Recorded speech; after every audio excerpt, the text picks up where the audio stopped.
RCL 957 kami ada bersama Anda. Selamat RCL, saat ini Mei Junandi dan juga kru yang bertugas. Di belakang tuh ada kru baru ya. Selamat RCL, hari ini Mei Junandi lagi ada di lokasi pegunungan, kaki gunung. Ini tempatnya tuh di daerah Gualpara. Dan di sebelah Mei sudah ada anak muda yang ganteng, udah muda, ganteng, berduit, kan kurang apa lagi kan? Ada Kang Raji Purivaldi. Ini adalah salah satu alumni ya, bisa dibilang alumni petani milenial yang memang sudah punya pengalaman di bidang pertanian pastinya. Dan kan hari ini Mei sendiri, alhamdulillah sih, terima kasih sudah mau diajak ngobrol ya hari ini terkait dengan pengalaman pribadinya. Kalau boleh tahu, karena masyarakat juga harus tahu, Kang Rajib ini boleh ceritain nggak sih pengalaman di pertaniannya seperti apa? Dulunya sekolah pertanian? Ya, dulu sempat kuliah di pertanian di Sukabumi. Oh, di salah satu yang memang udah bisa bilang tua lah ya. Ya. Universitasnya itu udah lama di Indonesia, di Sukabumi. Dulunya sekolah di pertanian, karena memang senang dunia pertanian atau seperti apa? Atau ada dorongan dari orang tua atau gimana? Oh iya. Jadi dulunya ya Pak. Jadi dulunya itu saya emang sebenarnya nggak satu beda lah gitu. Saya dulu SMK-nya otomotif gitu. Justru dari pertanian SMK-nya. Karena lingkungan saja di pertanian gitu. Cuman kayak dari otomotif kerja dulu baru kuliah gitu. Kerja di otomotif dulu kan di salah satu perusahaan swasta gitu.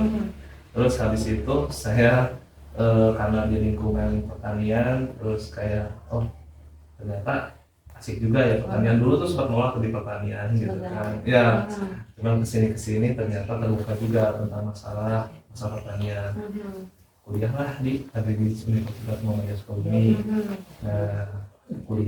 Setelah kuliah menggeluti lah tentang masalah pertanian gitu kan, tentang pertaniannya gimana sih gitu kan ya, sampai ada tawaran nih di Jepang gitu kan untuk magang. Alhamdulillah setelah lulus di kuliah magang ke Jepang gitu 3 tahun di bidang pertanian. Di bidang pertanian juga gitu. Alhamdulillah. Berarti memang pengalamannya langsung bukan di perusahaan swasta lagi tapi di negeri orang. Kan ya, yang memang, nah betul, yang bisa dibilang perbedaannya cukup signifikan ya Kang, Indonesia dan juga Jepang. Tapi berarti pulang baru beberapa tahun ke belakang? Setahun setengah. Ikutan petani milenial ini, program petani milenial? Ya, petani milenial itu baru tahun kemarin. Berarti pulang tuh karena memang keinginan hati, pulang ke rumah atau melihat ada potensi yang di sini gitu kan ya, di sekitar rumah yang perlu dikembangkan setelah melihat perbandingan dengan di Jepang, atau gimana? Boleh ceritain nggak sih?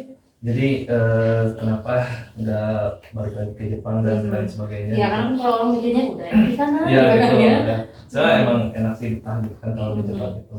Cuman kayak pengen ada tantangan gitu kan ya, karena pengen nyoba juga gitu kan di Jepang juga pertaniannya bisa bagus gini. Kenapa di Indonesia yang negara agraris gitu kan ya tidak bisa gitu kan ya. Ya meskipun mungkin perjalanannya panjang gitu, nggak langsung bisa setahun gitu, kita langsung bisa kayak enggak gitu kan, karena prosesnya cukup lama gitu. Nah itu jadi kayak bertahap gitu kan ya, saya mengikuti program dari pemerintah juga gitu kan, pengembangan juga di pertanian gitu kan ya di Indonesia. Kayak kalau perbandingan secara menyeluruhnya pasti tidak bisa dibandingkan dengan Jepang gitu kan ya, karena teknologi sama infrastrukturnya sudah terbangun kalau di Jepang.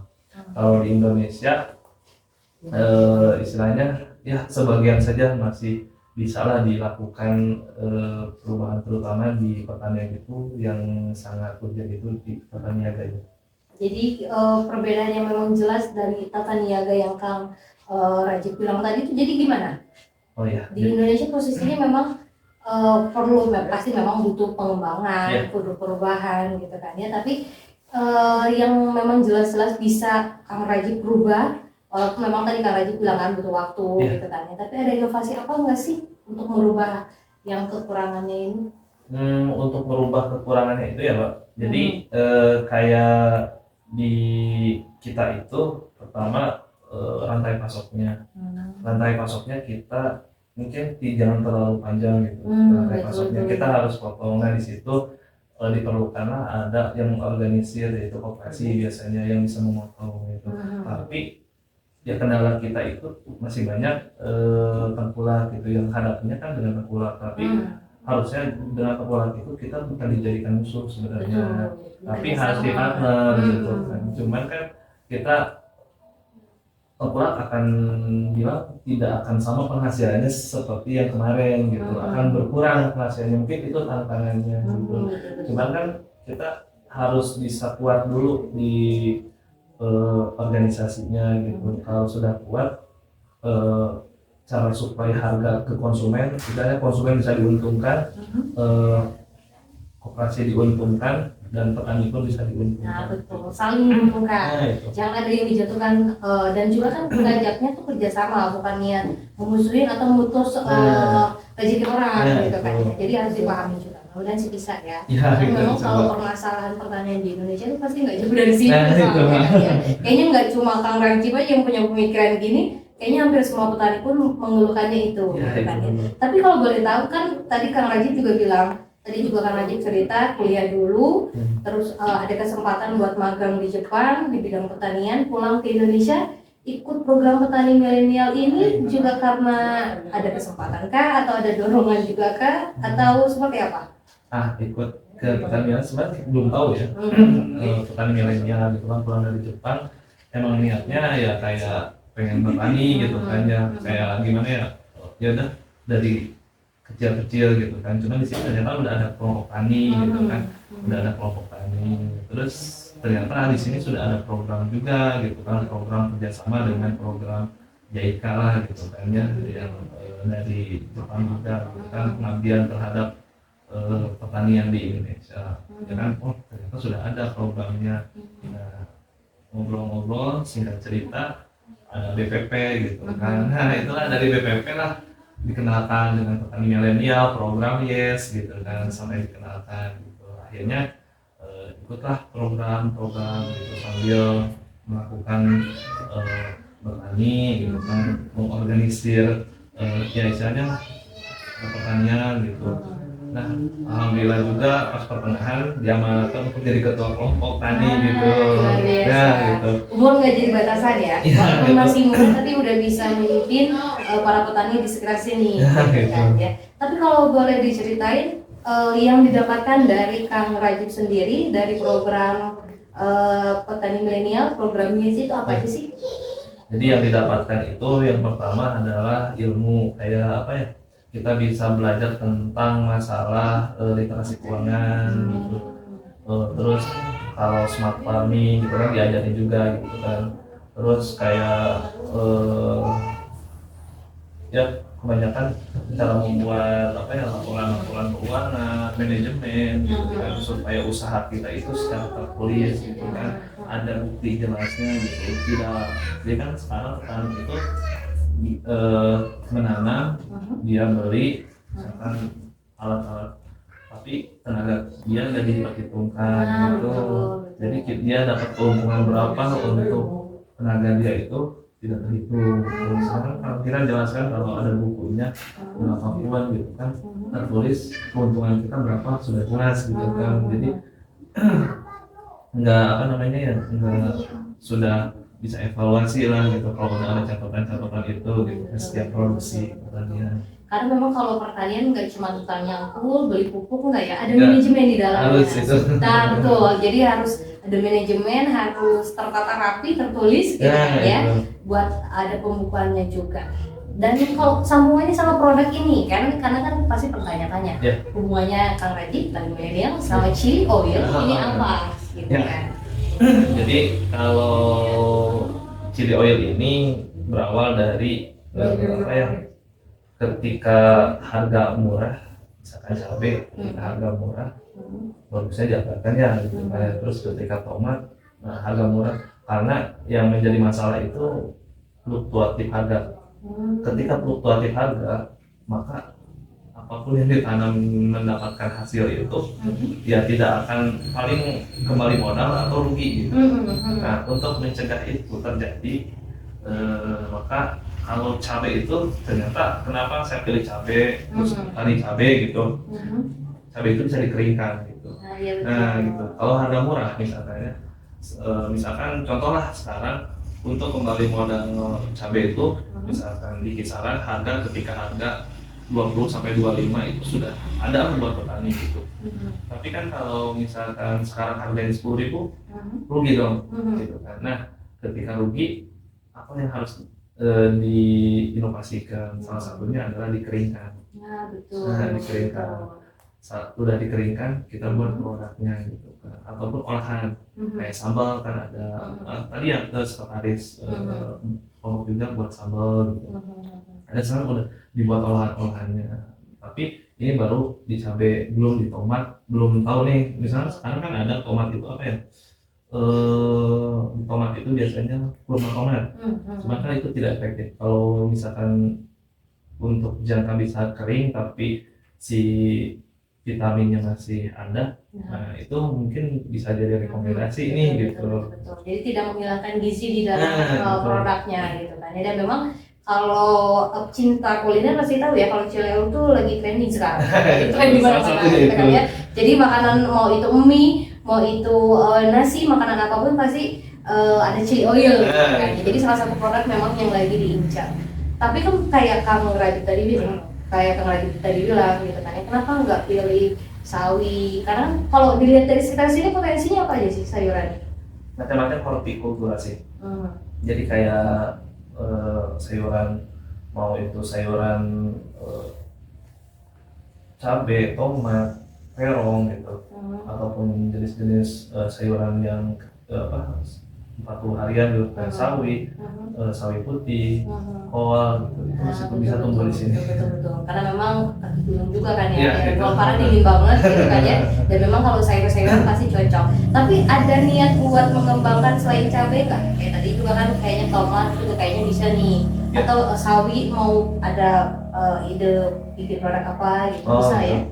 Sebenarnya bisa saja gitu, kayak sawi kan buat sawi putih kan kimchi gitu kan, kalau tahu prosesnya mah gitu kan ya. Cuman kan keilmuannya belum nyampe ke sana gitu kan, baru bisanya kan sambal gitu kan, chili oil gitu kan ya, ataupun kayak sekarang tuh bubuk gitu kan. Nah betul, cabai bubuk. Nah itu kan keren banget tuh di anak muda kan ya. Gitu. Tapi kalau boleh tahu ini harganya berapa? Satu gini tuh berapa ini? 15.000. Ya. Wah, sekarang ini baru berjalan berapa lama?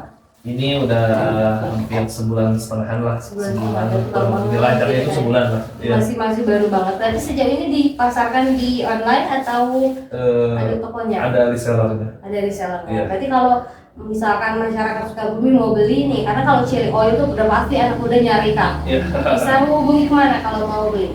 Boleh nanti di IG nanti bisa ada resellernya juga, bisa gitu kan. Atau nanti disebutkan di bawah sini lah ya. Tim editor tolong ya. Disebutkan di bawah ya. Nanti bisa dicari IG-nya, berarti di sosial medianya IG ataupun nanti nomor telepon bisa ya. Bisa di-share. Luar biasa. Berarti memang yang tadinya dari otomotif gitu kan ya, malah ke pertanian, malah disebutkan di pertanian ini. Tadi juga Kang Rajib bilang udah jadi ketua kelompok tani di sekitar sini berarti periode 2-3 periode atau baru-baru banget? Baru kemarin pas pertengahan tahun kemarin. Berarti memang sekitar setengah tahun lah ya baru berjalan. Berarti sejauh ini udah tahu lah ya kendala-kendala para petani di sekitar sini apa. Terus program kerjanya sejauh ini sudah ada gambaran atau gimana? Untuk program kerjanya saat ini, jadi kita pertama mengorganisir tentang koperasi dulu, ada anggota untuk jadi koperasi gitu. Kita buat apa ya namanya, gimana caranya kelompok ini ada pasar tapi tidak terlalu apa ya namanya, kita margin untuk keuntungan itu ada gitu. Terus kayak pengolahannya seperti gini, kalau misalkan kita bentuk koperasi di kelompok, misalkan taruhlah kita ambil margin 5.000 gitu kan dari setiap produk, misalkan kalau margin 5.000 misalkan 2.000 bisa lah buat untuk transportasi dan lain sebagainya gitu. Taruh 2.000 itu untuk yang bekerja di operasinya gitu, dia dapat gaji dan lain sebagainya. 1.000 itu adalah untuk asuransi itu apa, ditabungkan gitu. Nah sebagian lagi ada 1.000 itu nanti bisa 1.000 atau 2.000 nanti untuk ketika harga murah kita bisa masih beli gitu. Jadi adanya kelompok ini sebenarnya untuk memperingatkan ketika harga murah ya udah sama kelompok tani tetap dibeli gitu dengan harga ketentuan segini, persentasenya adalah dari margin dari asuransi ini berapa persen gitu. Nah si harga murah ini tetap kita beli gitu. Jadi si petani ketika harga murah nggak usah dibuang dan lain sebagainya, kita ambil dan kita bisa bagikan ke warga dan lain sebagainya gitu. Ataupun kita bisa jual juga untuk menambah membackup asuransi ini gitu. Luar biasa. Tapi asuransinya bukan asuransi itu ya. Asuransi jiwa bukan ya? Tapi asuransi ya kelompok aja gitu. Tabungan lah gitu. Nah betul, tabungan. Jadi ada sistem alternatif yang bisa dijadikan solusi untuk para petani. Kan? Ya, jadi petani juga kalau udah rugi aja udah gitu. Tapi ada alternatif lain yang ditawarkan. Luar biasa. Berarti memang benar ya kalau yang namanya kinerja itu nggak bisa dilihat dari usia walaupun kelihatannya masih muda gitu kan ya. Tapi kalau kinerja bisa terjamin, bisa jalan. Mudah-mudahan dengan hadirnya Kang Rajib tuh kelompok tani di sekitar sini bisa lebih maju. Amin. Kan, ya. Dan nanti juga kita bakal bikin obrolan juga, bikin podcast berikutnya nanti sama teman-temannya ya Kang ya. Mudah-mudahan nanti bisa hadir, tinggal ditunggu aja tayangnya kapan ya. Terakhir Kang Rajib, kalau misalkan ada anak muda yang mau istilahnya tuh mau cari tahu gimana sih supaya bisa jadi Kang Rajib, yang mau merubah diri gitu kan ya, yang mau suka sama pertanian, karena kalau dilihat dari kondisinya sekarang gitu kan ya, dan juga beberapa data kayaknya anak muda tuh pada nggak mau ya ke pertanian kan ya, jadi minatnya tuh kurang. Cara memotivasi anak muda supaya tertarik lagi, karena sesuai dengan ikon negara kita kan ya, julukan negara kita yang maritim juga gitu kan ya, boleh dikasih semangat nggak Kang? Boleh. Jadi teman-teman ataupun rekan-rekan sesama pemuda gitu kan ya, kita jangan takut untuk menjadi petani gitu kan, karena menjadi petani itu ataupun nanti petani itu sangat dibutuhkan. Ketika teman-teman keilmuan bertani itu sudah punya, ketika masa tua diandalkan menjadi petani gitu kan, setelah teman-teman sibuk kerja ya pasti bertani gitu kan. Jadi jangan sampai nanti tidak mau bertani, karena suatu saat ketika tidak ada pemuda yang berkecimpung di pertanian, teman-teman susah untuk makan gitu.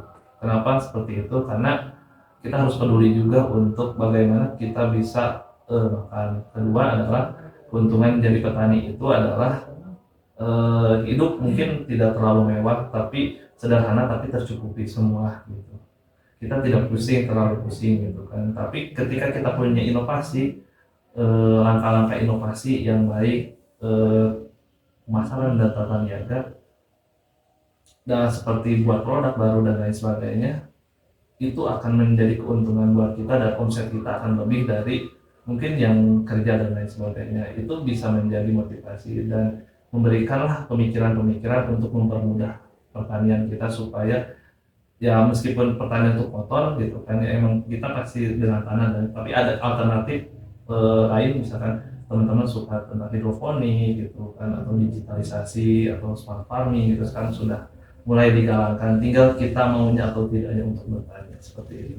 Luar biasa, betul sekali, karena dengan perkembangannya zaman sebenarnya bertani itu udah nggak perlu setiap hari ke sawah gitu kan, ada teknologi yang bisa dikembangkan gitu kan ya, luar biasa. Mudah-mudahan dengan adanya pencerahan dari Kang Rajib itu bisa membuka mindsetnya anak muda supaya tertarik lagi ke dunia pertanian. Karena kayak yang Kang Rajib bilang tadi, kalau misalkan petani hilang, kita makan apa? Masuk makan mungkin kan ya. Kalau gitu sahabat RCL, Kang Rajib terima kasih sudah mau diajak ngobrol hari ini. Mudah-mudahan bisa ketemu lagi, sehat selalu. Mei Junadi, sahabat RCL yang bertugas, kami ada bersama Anda.